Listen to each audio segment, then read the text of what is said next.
The world Earth is flat, Part 2.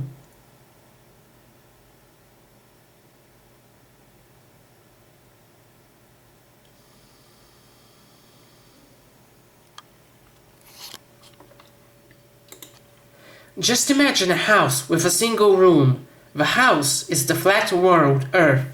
The single room has 4 walls, a ceiling, and a flat floor. What is on every ceiling? A lamp or a light to light up the flat ground floor beneath. The lamp or light is the sun and the moon. Just like the lamp light on the ceiling lightens up the flat floor of the room, so the sun and the moon lighten up the flat ground of the flat world Earth. The floor of the room must always be perfectly flat in order to be perfectly brightened by the lamp light, just as the surface of the world Earth must also always be perfectly flat in order to be perfectly brightened by the sun and the moon.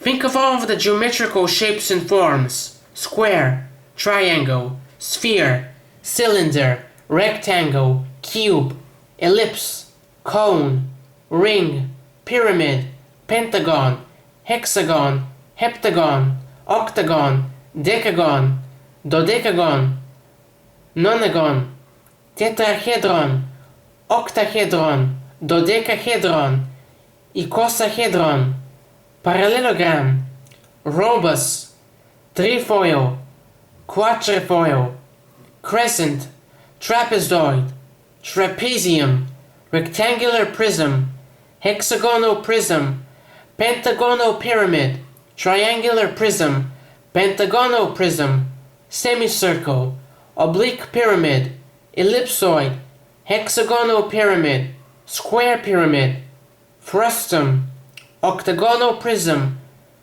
bipyramid, hemisphere, circle, disc, or hemisphere over a flat circular disc. Which one of these shapes forms do you feel is the most stabilized and livable on? And which one of these shapes forms do you think could be made into a whole inhabitable world? Our world is literally a hemisphere over a flat circular disc. You cannot live on anything that doesn't have a flat surface. You can't live on a sphere. It would be physically, psychically, and emotionally painful. It won't feel right to live on a rotating spherical orb. Living on a sphere would be a torture. Nobody would feel right living on a sphere. Living on a perpetually rotating sphere would be like living on a world of perpetual dizziness, misdirection, dislocation, and disorientation. It would be a terrible place to exist. Life existence itself would even be undesirable and impossible. Living on a rotating sphere would be like living on a roller coaster or a merry-go-round. Does that sound scientific to you? I made amateur videos with my very own personal video camera about the sun and the moon, and I saw details on the moon that can only be visible if the moon is inside the Earth. I uploaded those videos for everyone to see for free. My videos demonstrate that the sun and the moon are inside the Earth, which means that the Earth is a personal, local, enclosed, domed system. If the Earth, the solar system, and the galaxy are really moving thousands, tens of thousands, hundreds of thousands, and even millions of miles per hour, everyone would be long dead. No living creature could ever thrive, let alone survive, if this was the case. Life would be impossible if everything was moving at such monstrous speeds. No life form would ever survive the first day of its life, because it would already be dead. Nobody can live, let alone survive, in an environment that perpetually moves at such absurd speeds. Everyone would be dead every single time. Finally, the globe has a molten core. A world that has a molten core is like a nuclear bomb waiting to explode, melt, or die. This makes no sense. Creating one nuclear world planet is already suicide, but creating countless nuclear worlds, planets, is omnicide. This is complete impractical, cataclysmic, omnipresent madness. Sphere worlds with nuclear molten cores are scientifical madness. These rotating spherical nuclear molten core death worlds, planets, make absolutely no sense and are so absurdly nihilistic in concept that they can only be the product of a nihilistic deceiver. We do not live on a pale blue dot. The world is 6,000 plus years old, flat, motionless, domed, and created by the Christian God. The pale blue dot is the work of Satan.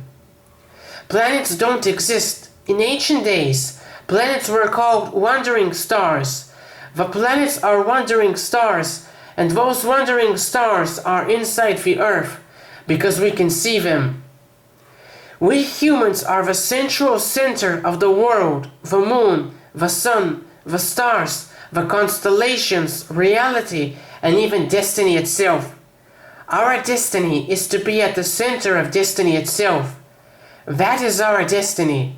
The Almighty Christian God made us, the humans, the cosmopolitan, cosmological center of everything, including destiny.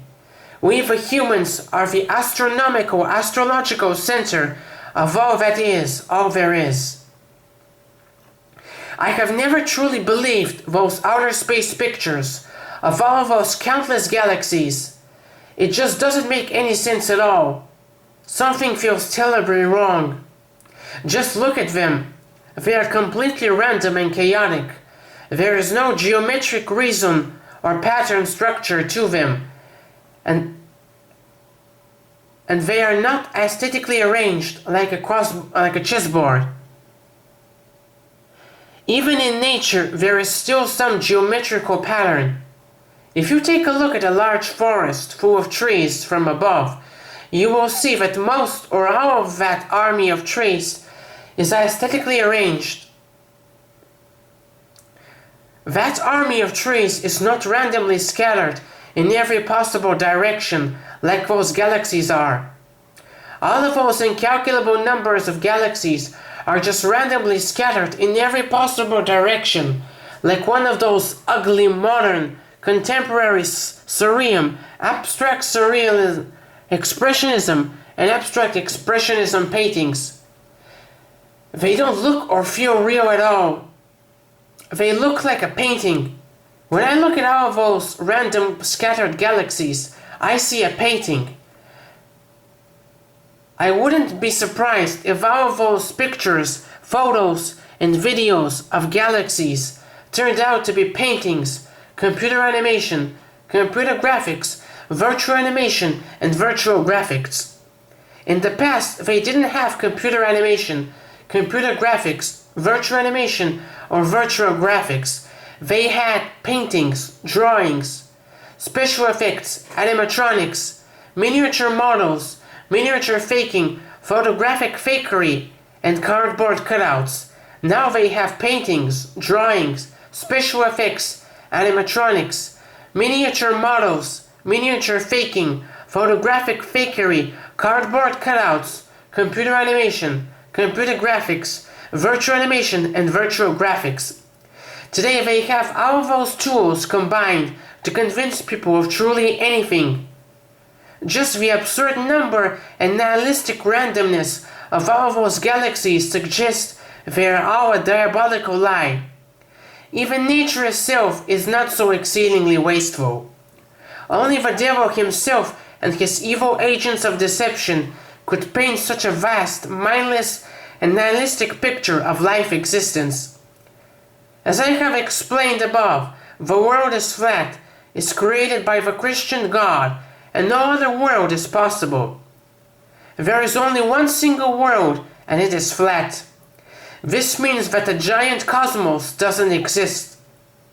This world we are now living in is the whole entire universe, and there is no other universe outside of this world. We humans are so exceedingly special that there is nobody else out there like us. And the world is so exceedingly special that there are no other worlds out there like it. The devil knows this very well. And that is why he has created this giant, false, nihilistic vision of a universe, in order to destroy our faith in our own specialness, and in order to destroy our faith in the Almighty Christian God. Satan and the forces of darkness have convinced billions of people that the world Earth is round, that the moon, the sun, the stars, and the constellations are outside the Earth, that the Earth and the moon orbit around the sun, that outer space exists, that other planets exist, that solar systems exist, that galaxies exist, that other universes exist, that extraterrestrial beings exist, that evolution created us, that the Big Bang created the universe, that God and Himself don't exist, and that we humans are absolutely nothing but atoms and animals. After he deceived Adam and Eve, Satan has ruled the world, the earth, for more than 6,000 years, but at the end of those 6,000 years, he is destroyed by God, who takes over the world, earth, which Satan stole from him.